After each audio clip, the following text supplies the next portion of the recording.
Can HMRC force my company to stop trading?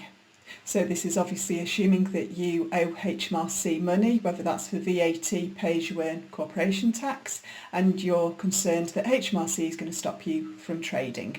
So it's not as simple as HMRC turning up, telling your staff to go home, locking the doors and stopping you from trading. It doesn't work like that. But HMRC is a creditor and they are entitled to their money. It's money that they are owed, and they have rights in regards to that on how they can pursue it and what actions they can take against the company that's defaulted against it. So what I would say is that you need to cooperate with HMRC, stay in touch with them. I know it's difficult to speak to them on the phone. You can spend hours in a queue, you can get cut off, you speak to different people all the time and they give you different messages. I know it's frustrating, but it's important that you do stay in touch with them and that you do make a genuine effort to repay anything that you owe to them. Now, if the company is insolvent, i.e. you cannot pay the liabilities as and when they fall due, and HMRC, because it can be huge amounts that we owe to them, and you may struggle, and once you've fallen behind it can be very difficult to get back up again. So what can HMRC do against a company that's fallen into arrears? Well, it can start making demands for its repayment, and it can also add on penalties and interest onto the principal amount, which I know doesn't help because you're struggling to pay the amount that you owe. You're speaking to HMRC and then they're adding penalties, they're adding interest, and it's just compounding the issue. It's just making it a lot worse, and I understand that, but that is their right to add on penalties and interest and demand repayment.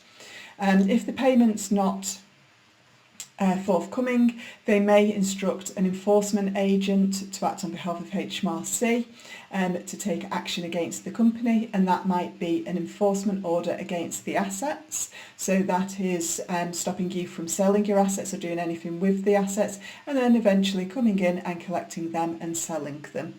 And that ultimately would stop a company from trading if you took away all its assets. So that is an option that they might do. It's not pleasant, but that is their entitlement.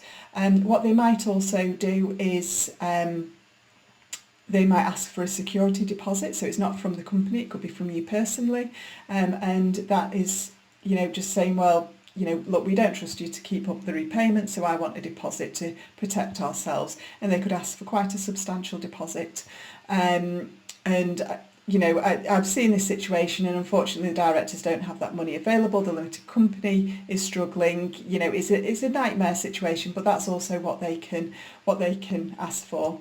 And it might be that you decide that you don't want to continue and you stop trading and go to have the company struck off, which is the dissolution process. But if HMRC are a creditor, they can stop you from doing that as well. And then finally what they can do is take action to wind the company up through a compulsory liquidation. This is serving a petition on the company, and there'd be a hearing set, and a judge would essentially decide whether or not the company should enter into compulsory liquidation, and that does stop your company from trading.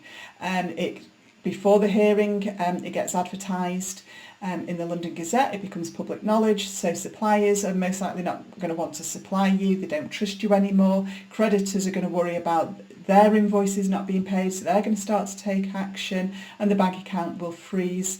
The company bank account, so you can't use the funds or see if any money's coming in, etc. And then it forces you to stop trading, and then there's a hearing, and unless there's a very good reason, HMRC will most likely be able to wind the company up. The judge will fall on their side, and that does stop the company from trading. So HMRC do have certain powers. So just to recap, they can demand repayment from you, they can add on penalties and interest, they can instruct an enforcement officer to come and attend the premises and take action against the assets, which restricts how you use the assets. They might ask for a security deposit, they can stop any strike-off action, and then ultimately they can wind the company up through the courts. So that's all the action they can take, and you don't want them to do any of those things. It's not pleasant, it doesn't help the company, so you need a solution, and that's when you need to get in touch with us. So visit Parker Walsh website, you can book a consultant through that, so that would be with myself, a licensed insolvency practitioner, and I can run through the options so that none of those things that happen, because there are other options that we can look at for the company, and I can advise you in regards to timeframes, etc., and what action they're next going to take and what we can do to prevent it, etc.